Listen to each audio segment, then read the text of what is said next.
Kita semua kan pasti pernah dengar nasihat itu, jangan stres, nanti gampang sakit. Haha, iya, nasihat klise. Tapi pertanyaannya, apa benar sesederhana itu? Nah, kali ini kita mau coba bongkar nih hubungan antara pikiran dan ya sistem kekebalan tubuh kita. Langsung dari sumbernya. Betul. Panduan kita kali ini adalah bab 5 dari buku Self-Defense, karya Daniel M. Davis. Dia seorang ahli imunologi. Dan ini bukan sekedar obrolan soal rileks saja ya. Bukan dong. Kita akan lihat apa kata data dan eksperimen soal apa yang sebenarnya terjadi di dalam tubuh Anda waktu pikiran lagi kalut. Oke, jadi misi kita jelas. Mencari tahu apakah stres itu beneran bikin pertahanan tubuh kita melemah. Kita mulai dari mana semuanya bermula ya. Kayaknya dari seorang mahasiswa kedokteran yang jeli banget di tahun 1920-an. Namanya Hans Selye. Di Praha, sekitar tahun 1925, dia ini sadar ada sesuatu yang aneh. Sesuatu yang dilewatkan gitu aja sama para profesornya. Apa tuh yang aneh?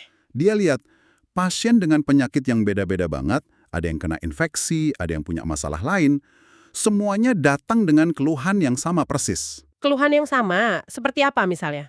Yaitu lesu, nggak bisa tidur, nggak nafsu makan, gejala-gejala yang sangat umum. Selye waktu itu menyebutnya sindrom orang sakit. Dan ini jadi pengamatan pertamanya, kalau tubuh itu sepertinya punya satu respons umum terhadap berbagai macam tekanan. Wah, sebuah ide yang revolusioner pada masanya. Tapi kan pengamatan aja nggak cukup. Dia perlu membuktikannya dong. Tepat. 10 tahun kemudian, Selye melakukan serangkaian eksperimen yang, jujur aja, cukup kejam pada tikus. Oh iya. Dia bikin tikus-tikus itu kedinginan di atap, memaksa mereka lari sampai capek banget, macam-macam lah.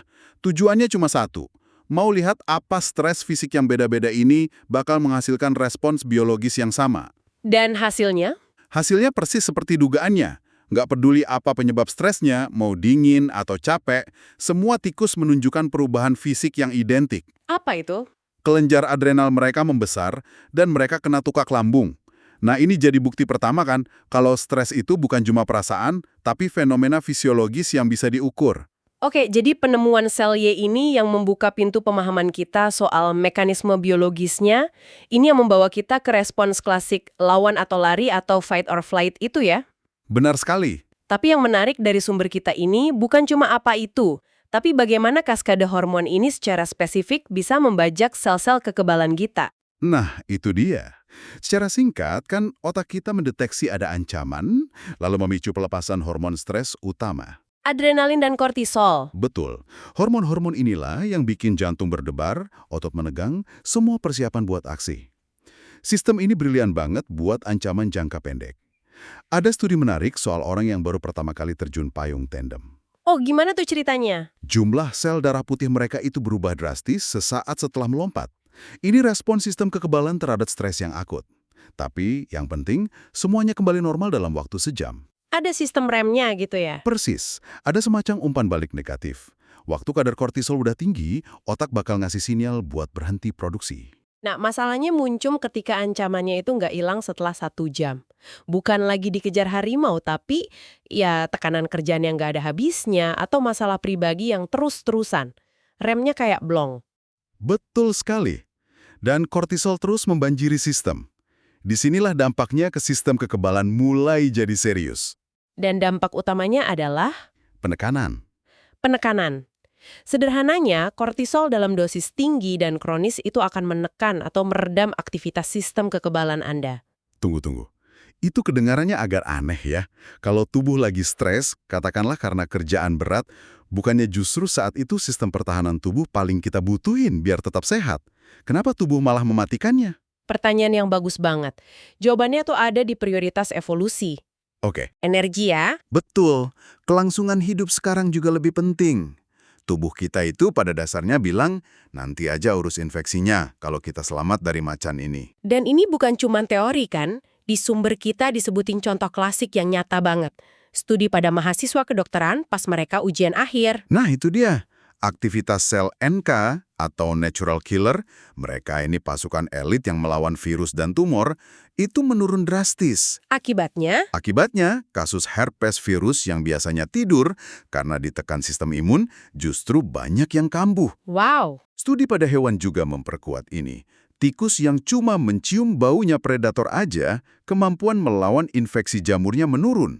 Tikus lain yang stres karena gerakannya dibatasi, respons imunnya terhadap flu jadi lambat. Jadi ada hubungan sebab akibat yang jelas. Jelas sekali. Karena waktu peneliti memblokir efek kortisol di tikus-tikus ini, sistem kekebalan mereka berfungsi normal lagi, walaupun mereka tetap stres.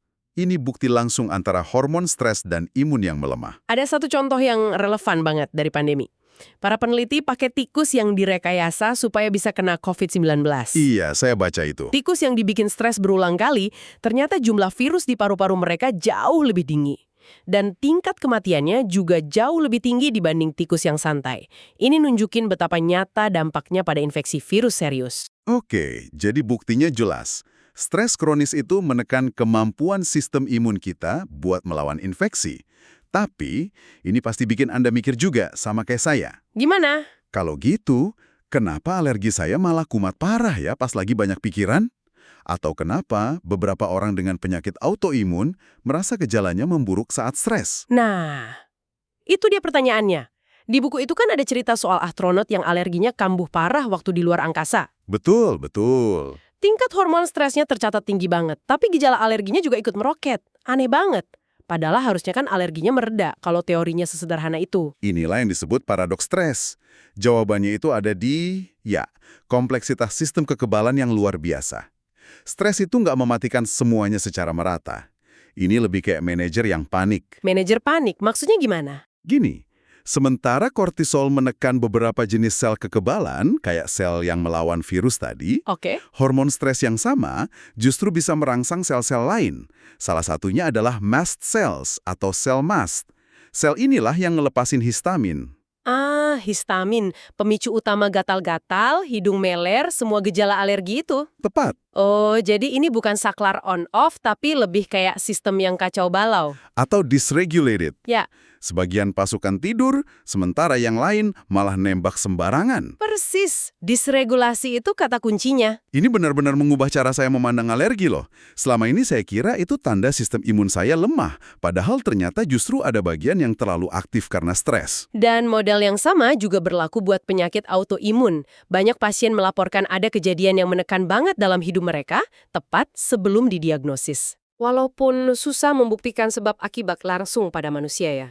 Sulit, tapi polanya cocok banget dengan model dysregulasi ini. Stres mungkin mengganggu keseimbangan sistem, membuatnya lebih mungkin untuk keliru menyerang sel-sel tubuh yang sehat. Oke, ini semua cukup mengkhawatirkan. Stres itu nyata, dampaknya nyata. Jadi, apa artinya ini buat kita? Apa yang bisa kita lakukan? Apa yoga atau meditasi itu beneran bisa memperbaiki sistem kekebalan? Nah, disinilah sains menurut buku ini jadi lebih hati-hati. Kenapa gitu? Karena merancang penelitian yang sempurna untuk ini susah banget. Ada efek placebo. Anda merasa lebih baik cuma karena Anda percaya apa yang Anda lakukan itu membantu. Dan mengukur kesehatan imun itu nggak gampang juga kan? Betul. Nggak bisa cuma lihat jumlah sel darah putih. Sistem ini kan tersebar di seluruh tubuh dan dinamis banget. Tapi ada kabar baiknya kan? Kita mungkin nggak bisa ukur kesehatan imun dengan gampang, tapi kita bisa ukur kortisol. Sangat bisa. Dan buktinya di sana cukup kuat. Banyak penelitian nunjukin kalau aktivitas sederhana kayak tai chi, baca buku, atau bahkan cuma jalan-jalan di alam selama 20 menit Bisa menurunkan kadar kortisol. secara signifikan. Tapi yang lebih menarik lagi bukan cuma soal aktivitasnya, tapi soal, pola pikir. Gimana pola pikir bisa mengubah hormon? Studi nunjukin, orang yang cenderung optimis atau orang yang diajarin buat melihat situasi stres sebagai tantangan, bukan ancaman, menunjukkan lonjakan kortisol yang jauh lebih rendah. Jadi bukan tentang menghindari stresnya, tapi cara kita membingkainya di pikiran kita. Persis. Saya tertarik banget sama satu intervensi spesifik di buku itu, namanya The Best Possible Self. Oh, ya. Latihan menulis itu. Idenya kan sederhana. Anda diminta nulis secara detail tentang masa depan di mana semua berjalan dengan sangat baik buat Anda. Dan hasilnya terukur secara biologis loh. peserta yang melakukan latihan ini, respons kortisol mereka jauh lebih rendah waktu dihadapkan pada tugas yang menekan sesudahnya. Jadi seolah-olah kita melatih otak untuk nggak langsung menekan tombol panik setiap kali ada tantangan. Kita punya kendali. Anda punya kendali atas respons biologis Anda, betul. Oke, jadi mari kita rangkum sedikit. Stres terutama yang kronis itu secara fisik mengubah tubuh kita lewat hormon kayak kortisol. Ini bukan di pikiran aja. Betul. Stres ini umumnya menekan kemampuan kita melawan infeksi, tapi secara paradoks bisa memperburuk kondisi kayak alergi dan autoimun lewat proses yang namanya disregulasi. Dan sebelum kita selesai, ada satu catatan kaki yang mengejutkan soal bapak stres si Hans Selye itu. Oh ya? Apa itu? Bertahun-tahun setelah dia meninggal, dokumen-dokumen internal mengungkap kalau sebagian besar penelitiannya di kemudian hari itu didanai secara rahasia oleh industri tembakau. Apa serius? Buat apa industri tembakau mendanai riset soal stres? Mereka pakai ide-ide Selye buat pemasaran. Mereka mempromosikan narasi kalau penyakit modern itu disebabkan oleh stres, bukan karena merokok. Dan rokok dipasarkan sebagai? Alat untuk meredakan stres tersebut.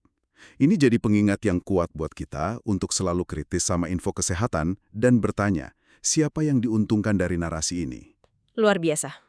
Jadi kesimpulannya, sains sangat jelas ya, stres yang berlebihan dan berkepanjangan itu mengacaukan sistem kekebalan Anda, walaupun kita nggak bisa bilang meditasi bakal menyembuhkan pilek. Tentu tidak. Tapi kita tahu aktivitas semacam itu bisa membantu mengatur ulang respons biologis inti kita terhadap stres. Dan sebagai penutup, ada satu pemikiran provokatif untuk Anda. Sepanjang diskusi ini kan kita fokusnya ke kortisol, hormon yang beredar di darah. Tapi gimana dengan sistem saraf itu sendiri? Maksudnya? Jadi, saraf dari otak dan sumsum tulang belakang kita itu ternyata nggak cuma nyambung ke organ, tapi juga langsung ke organ-organ kekebalan, kayak limpa, dan bahkan terhubung langsung ke sel-sel kekebalan individu. Ada koneksi fisik langsung. Tunggu. Jadi ini bukan lagi soal hormon yang berenang di darah, tapi ini kayak ada kabel langsung dari sistem saraf ke sel-sel imun kita. Tepat sekali. Buku ini nyebutin sebuah penelitian di mana para ilmuwan bisa menghentikan pergerakan sel-sel kekebalan di dalam jaringan hanya dengan meniru sinyal saraf dari stres, tanpa melibatkan hormon sama sekali. Wow! Jadi, lain kali Anda merasa tegang atau gugup karena stres, coba pikirkan ini. Gimana kalau itu bukan cuma metafora? Gimana kalau sistem saraf Anda secara harfiah lagi memerintahkan pasukan kekebalan Anda buat diam di tempat?